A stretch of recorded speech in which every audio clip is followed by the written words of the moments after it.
couple of clips from Ben Bernanke on 60 Minutes, because I thought he said some things that were a little questionable. These guys, man, they're inside the Wall Street bubble. They don't get it. So let's play clip number 1 for you. He's got an interesting analogy that I fear has a slight hole in it. So here's Bernanke on 60 Minutes. You know, Mr. Chairman, there's so many people outside this building, across this country, who say, to hell with them. They made bad bets. The wages of failure on Wall Street should be failure. Let me give you an analogy, if I might. If you have a neighbor who smokes in bed, and he's a risk to everybody, and suppose he sets fire to his house, and you might say to yourself, you know, I'm not going to call the fire department. Let his house burn down. It's fine with me. But then, of course, what if your house is made of wood, and it's right next door to his house? What if the whole town is made of wood? Well, I think we'd all agree that the right thing to do is put out that fire first, and then say what punishment is appropriate, how should we change the fire code, what needs to be done to make sure this doesn't happen in the future, how can we fireproof our houses. That's where we are now. We have a fire going on. It's still burning. It's still burning. Yeah, here's a huge problem with that analogy. In the middle of the fire, the guy who started by smoking in bed steps out, and the government comes over and gives him $165 million. Why? Okay, look, I don't want the guy to die. Of course we're going to go rescue him. Of course we've got to go put out the fire. But why do we have to reward him? And that's what's happening with AIG here. The guys who started the fire at AIG with the derivatives trading, their financial institutions division, we just gave a $165 million bonus to.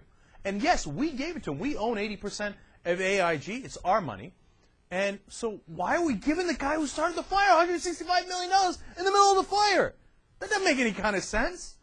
Look, I'm the kind of guy who believes we got to get the job done, and then exactly as Bernanke said, and then we'll do regulations, etc. We don't say in the middle of a fire or a crime, hey, you know what, you didn't pay for the police or you didn't pay for the fire department, we're not going to come rescue you. Obviously we do it, okay? But the question is, how do you do that rescue? How do you do it the most effective way? And what Bernanke and Tim Geithner, and unfortunately at this point the Obama administration, is insisting on is, we have to keep the houses standing. No, but you don't understand. The fire is spreading. Let's contain the fire first. We'll worry about whether those houses should stand or not. And perhaps the best way to put out the fire is let one of the houses cave in, and then we can concentrate on the fire better. I don't know, but I think that might be a possibility. But they are thinking, no, this house is so important, and I've got to make sure I protect the house, the person inside the house, and reward them on top. And that doesn't make no kind of sense. All right, now we're going to go to Bernanke, who, of course, is the head of the Fed. One more clip from 60 Minutes for you guys. It's clip 4. Here we go. Are you committing in this interview that you are not going to let any of these banks fail? That no matter what their balance sheet actually looks like, they are not going to fail? They're not going to fail. But what we can do, should it be necessary, is try to wind it down in a safe way. In other words, Bernanke thinks government should stabilize failed financial companies and take them apart slowly. So, for example, in the case of AIG, we prevented a bankruptcy because of the chaos that would create. But we are also demanding that AIG divest itself, sell off its subsidiaries, and use the proceeds to pay back the government. What are the dangers now? What keeps you up at night? The biggest risk is that, you know, we don't have the political will, we don't have the commitment to solve this problem, and that we let it just continue, in which case, you know, we can't count on recovery. You see, that's exactly what I'm talking about. His priority is all wrong. It's not on protecting the economy, it's on protecting the banks. Gets a point-blank question, hey, will you, if it is necessary, take down the banks, whether they go to bankruptcy or whatever it might be. And he says, no, we will not let the banks fail. But you see, it's not about the banks. It's about the economy overall.